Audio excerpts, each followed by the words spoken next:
তুই তো ভালো করেই জানি এই গ্রামের মডেল আমি। আমার কথাই শেষ কথা, তোকে আমার 3 নম্বর রানী বানাবো। ছাড়েন বলছি। ভেবেছিলাম তোকে রানী বানাবো, কিন্তু না, রানী হওয়ার যোগ্য না। এই লালটু, ওকে নিয়ে চল আমার বাগান বাড়িতে। এই চল।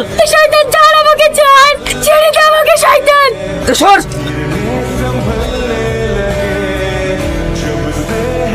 আমার বন্ধুকে হাত দিচ্ছে।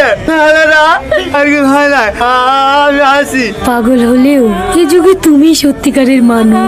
একটা সত্যিকারের কথা বলতো মা, ওর সাথে কাজ মডেলের কোনো ঝামেলা হয়েছে? তোমাকে কে বললো? ওই তোর হামাজান চাচা এসে ভুলে গেল।